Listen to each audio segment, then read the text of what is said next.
Okay, now we've covered the end of World War II and how Europe and Japan and everything looked, and we've also covered the escalation of the Cold War from Korea through the Cuban Missile Crisis through Vietnam. Now let's take a look at what the impact of the Cold War was at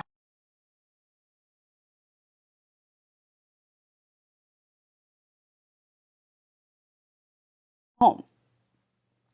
So, the Cold War at home. Throughout the Cold War, American citizens were urged to build bomb shelters. And then at school, children had to practice duck and cover drills. So, you were told to build a bomb shelter like underneath your home or out in your yard that would help protect you from a nuclear attack. And then at school, basically what kids would do is they would be told to get underneath their desks and cover their heads. So, duck and cover.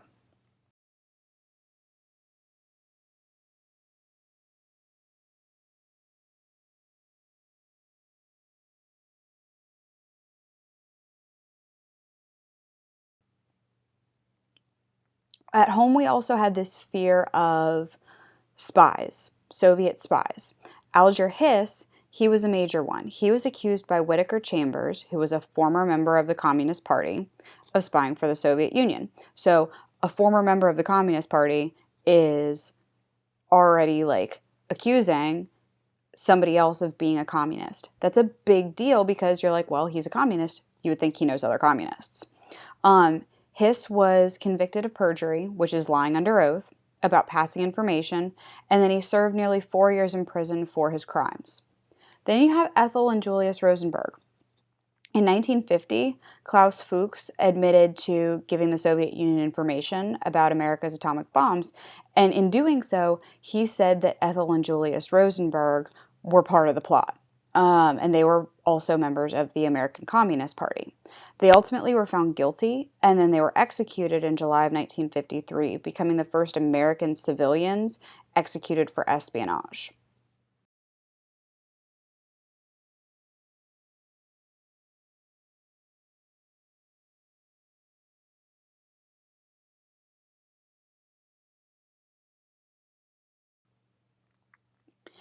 All of these fears got a little abused by one of the senators, Senator Joseph McCarthy. He played on the American fears of communism by accusing a bunch of American government officials and citizens of being communist based on absolutely no evidence or like really, really flimsy evidence. This led to the term known as McCarthyism, or the making of false accusations based on rumor or guilt by association with little or no evidence. Some people to consider on this list include like Walt Disney. Walt Disney was accused of being a communist, obviously cleared, but that tells you that even the most popular of people could be accused of being a communist during this scary time of the Cold War.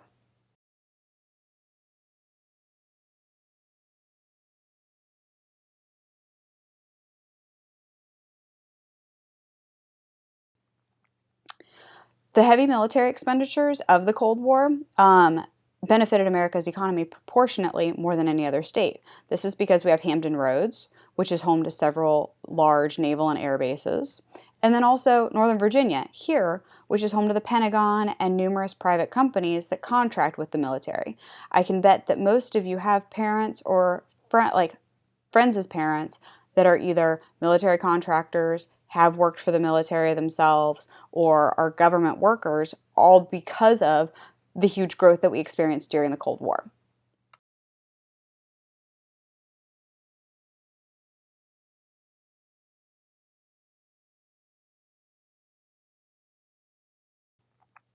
Back to Vietnam. We're escalating in Vietnam now. So remember, Kennedy started the whole conflict, but then he got assassinated, and we really didn't talk much more about it. The Cold War made foreign policy a major issue in every presidential election during the period. First with Kennedy, then Lyndon B. Johnson, then with Nixon, then with Ford, then Carter, and then Reagan. Those are your major Cold War presidents.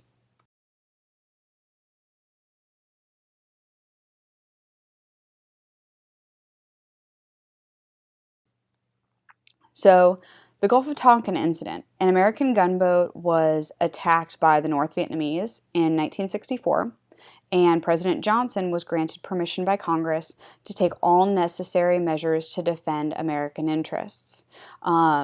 So between 1965 and 1969, the number of troops steadily increased under Johnson, who wanted to contain communism.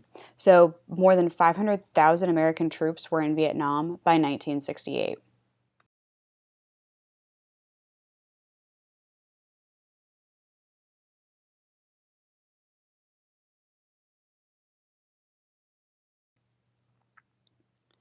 American forces defeated the North Vietnamese forces when they found them. They fought in very difficult terrain that the North Vietnamese could navigate through. There's a lot of guerrilla warfare going on. You also had a lot of like rice paddies was what they were wading through. That's what you can see in the picture there. So you're hip deep in water because rice grows in water. And you had the problem of a lot of soldiers and Marines were having a lot of skin problems because their skin was constantly wet. It just would never dry out. So you had gangrene and other issues related to the wetness. And also there was a lot of jungly terrain. It was difficult to identify the enemy. Many Vietnamese hamlets were destroyed because it was common for civilians to be wrapped up in the conflict. And you never knew who was innocent and who wasn't. That was a really scary part, even like kids. So that was hard for the soldiers and the Marines because they really and truly never knew who they were fighting against. It could be a little kid throwing a grenade at you.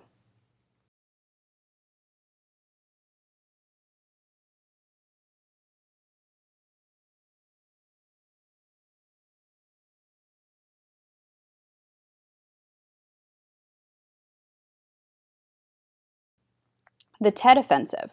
On January 30th, 1968, Vietnam launched a surprise attack on more than 100 areas in South Vietnam, which included 12 American air bases and the American embassy in Saigon. While Tet was a huge defeat for the communists militarily, there were 32,000 casualties for the communists, whereas the American and South Vietnamese only lost 300.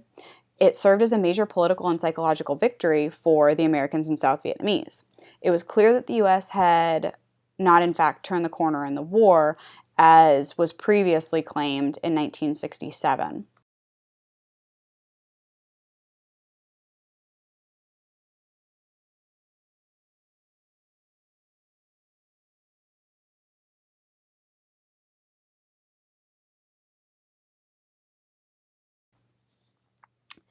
After the Tet Offensive, Johnson went on TV and said he would start negotiating peace with North Vietnam and that he would not seek re-election in 1968. He did not want to keep the presidency. So Republican Richard Nixon then, you should remember his name from the Kennedy election in 1960, he was elected president in 1968, and he inherited the Vietnam War.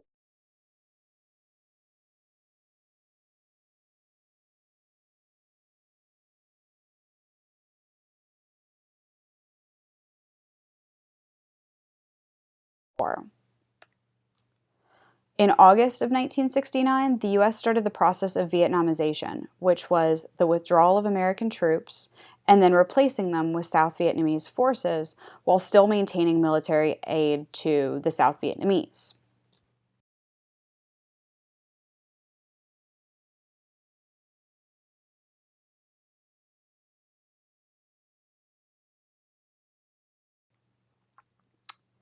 After negotiations between the U.S. and North Vietnam broke down in December of 72, the U.S. launched a massive bombing campaign on North Vietnam.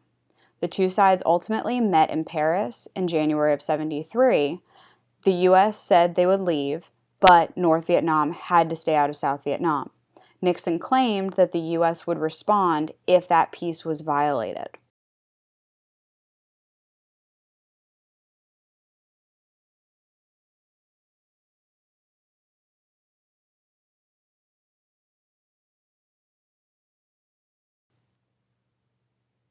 The country became bitterly divided over the war. You have your hawks, which were government officials and many older Americans who believed that the containment of communism and the Vietnam War was absolutely necessary. Remember, we're going back to that Cold War policy of containment. And then you have the doves, who were college students, civil rights activists, hippies, women's organizations who protested the war as an unjust war, and they believed that we really, really should not be fighting in Vietnam.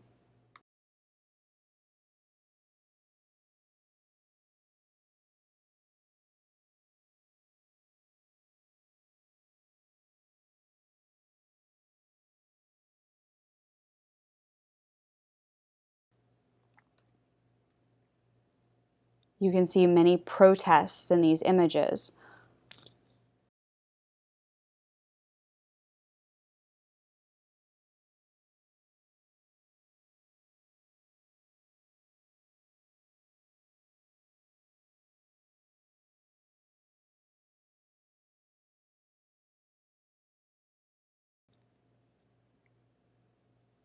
Kent State Massacre happened in 1970 as a protest for the Vietnam War. This was the first living room war with the body count nightly shown on the news on TV. And everybody had TVs, or every family had a TV. So everybody saw this constant damage. You saw regular footage of the war, which that's the first time this had happened. There were also riots at UC Berkeley in 1968. Columbia University in 1967. So there were all of these protests and riots that showed how deeply, deeply divided the country was about fighting this war.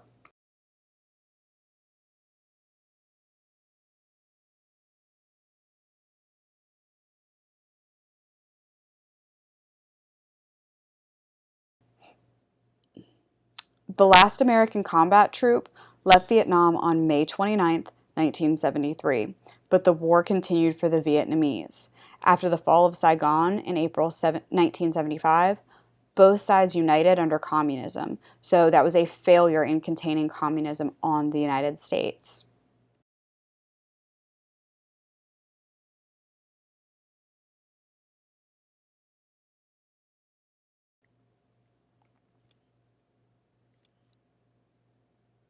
So you can see in these images the damage that was caused, and you can also see on this map now North Vietnam becomes united with South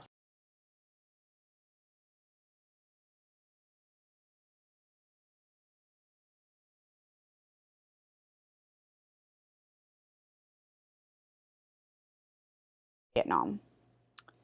The scale of combat in Vietnam grew larger over the course of the 1960s. The American military forces repeatedly defeated the North Vietnamese forces in the field, but could not force an end to the war on favorable terms by fighting a very limited war. Because we had not officially declared war, we couldn't send in full-scale troops.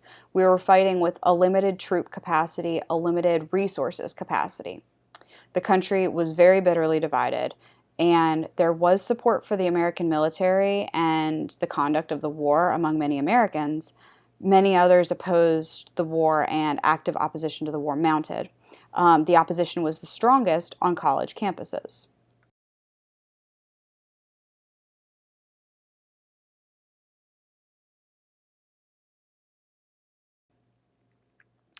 Ultimately, Vietnamization failed when the South Vietnamese troops proved unable to resist invasion by the Soviet-supplied North Vietnamese army.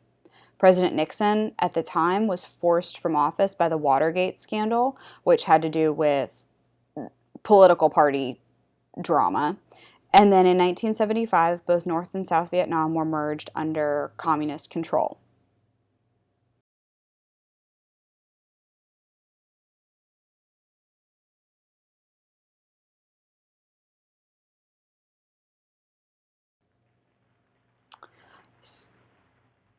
Some American POWs, prisoners of war, returned home from the Hanoi Hilton, which was a prisoner of war camp in Vietnam.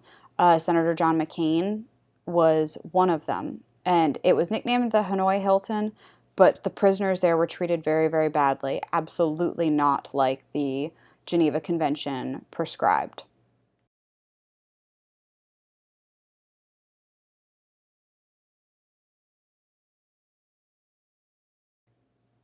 Unlike veterans of World War II who returned to a grateful and supportive nation, Vietnam veterans returned often to face indifference or outright hostility from someone who opposed the war. It was not uncommon for Vietnam veterans in uniform to be attacked for no reason other than the fact that they had fought in a war that somebody didn't believe in personally.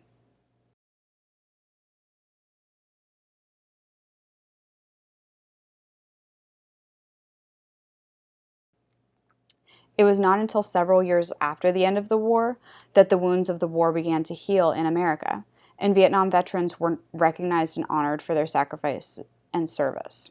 Today, they are recognized with the Vietnam Veterans Memorial in Washington, D.C.